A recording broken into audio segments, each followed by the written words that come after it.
इस वीडियो में हम लोग अमीटर एंड वोल्ट मीटर के बारे में जनरल डिस्कशन करेंगे। तो ये दोनों बहुत यूज़फुल इंस्ट्रूमेंट्स हैं, अमीटर एंड वोल्ट मीटर। तो सबसे पहले हम लोग अमीटर के बारे में डिस्कस करते हैं। अमीटर क्या होता है ना, अमीटर एक इंस्ट्रूमेंट है, डिवाइस है जो कि करंट मेजर करने के काम आता है ना। तो अमीटर इज अ डिवाइस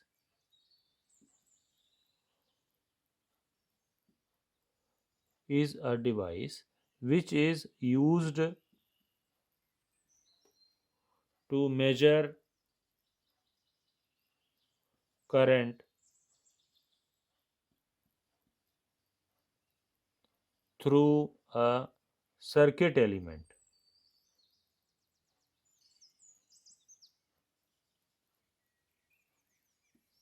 मतलब किसी भी सर्किट के कोई भी पार्ट से कितनी करंट पास हो रही किसी एलिमेंट से, है ना, वो उसमें से कितनी करंट निकल रही है उसको मेजर करने के काम आता है ना। तो ये हुआ अमीटर। और वोल्ट मीटर क्या करता है? वोल्ट मीटर किन्हीं भी दो पॉइंट्स के बीच का पोटेंशियल डिफरेंस नापता है। तो volt meter is a device which is used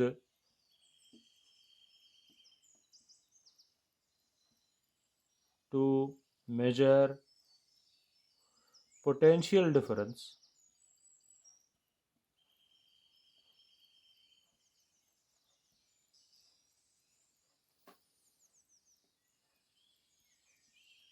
between 2 points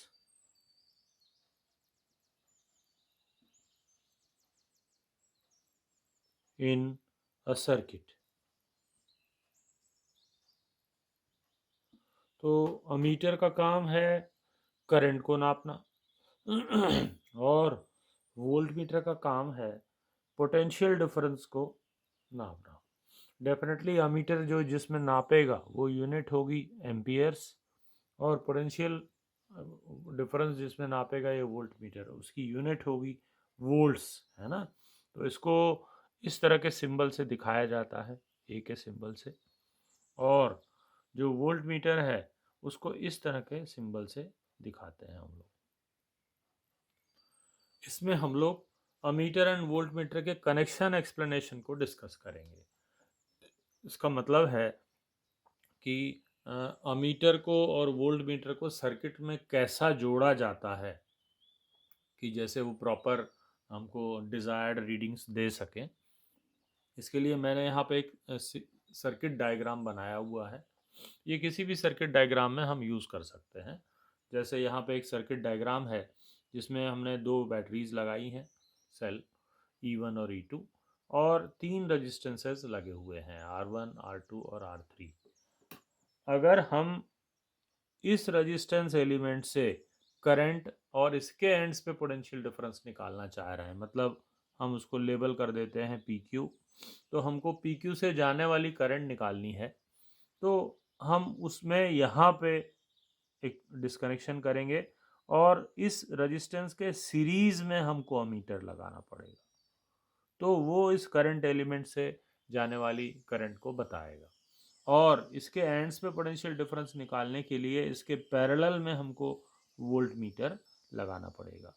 तो इस तरह से हम ये देख रहे हैं यहाँ पर कि हमने अमीटर को सीरीज में लगाया है और वोल्ट मीटर को हमने पैरेलल में लगाया है।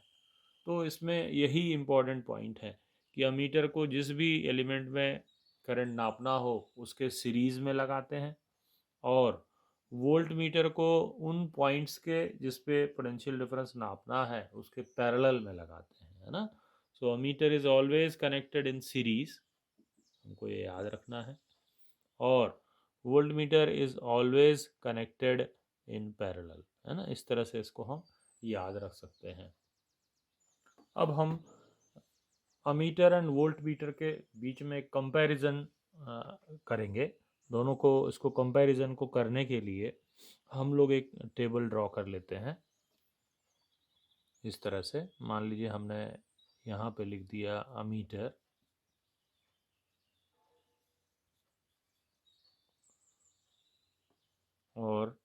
इधर हमने लिख दिया वोल्ट मीटर। तो सबसे पहला जो कंपैरिजन का पॉइंट है वो हम लोग इस तरह से लिख सकते हैं। पहला इनका जो बेसिक पर्पस है, यूज़ है ना, वो लिख सकते हैं। तो बेसिक पर्पस अमीटर का क्या है? वो है टू मेजर करंट।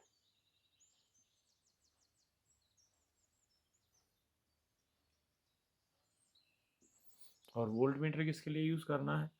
वो यूज़ करना है to measure potential difference. It is use to measure potential difference. दूसरे नंबर पे हमने अभी भी डिस्कस किया कनेक्शन मेथड्स, है ना। तो कनेक्शन मेथड में हमने अभी जो पॉइंट्स निकाले हैं वो है अमीटर को हमेशा सीरीज में लगाते हैं, है ना। तो it is always connected in series. और हमने ये देखा कि वोल्ट मीटर को हमने पैरेलल में लगाया हुआ है ना।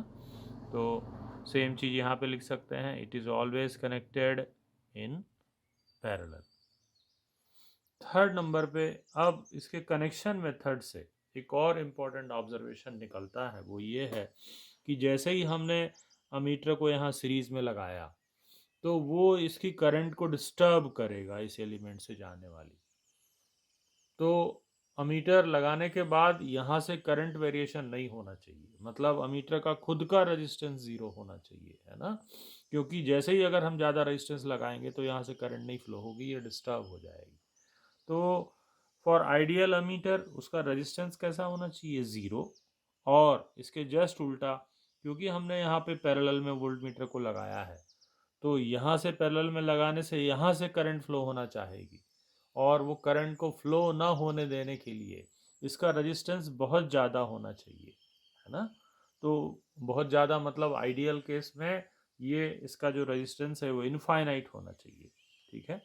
तो रेजिस्टेंस या रिक्वायरमेंट, है ना, इसको हम लिख सकते हैं resistance of ideal ammeter should be 0 और resistance of ideal voltmeter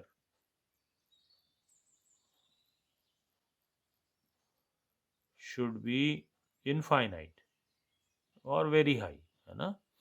ठीक है, next we come to the fourth point. इसको बनाते कैसे हैं, है ना। ये दोनों इंस्ट्रूमेंट गैल्वेनोमीटर से ही बनाए जाते हैं, तो इनके दोनों के बेस में गैल्वेनोमीटर ही है।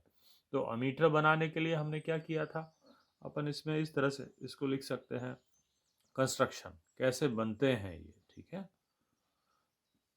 तो जो अमीटर है वो एक गैल्वेनोमीटर से शंट लगाकर बनता है ना। तो इसको इस तरह से हम लिख सकते हैं, it is made by connecting a low resistance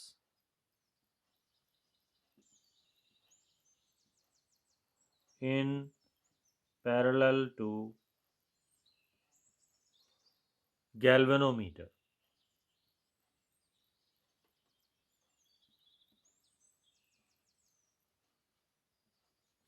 low resistance हम गैल्वेनोमीटर के पैरेलल में लगाते हैं तो अमीटर बनता है, जिसको हमने शंट का नाम दिया था, है ना। और जस्ट इसका उल्टा, अब हम गैल्वेनोमीटर के सीरीज में एक हाई रेजिस्टेंस लगाएंगे, है ना। तो इट इज मतलब वोल्ट मीटर, है ना, it is made by connecting a very high resistance in series to a galvanometer।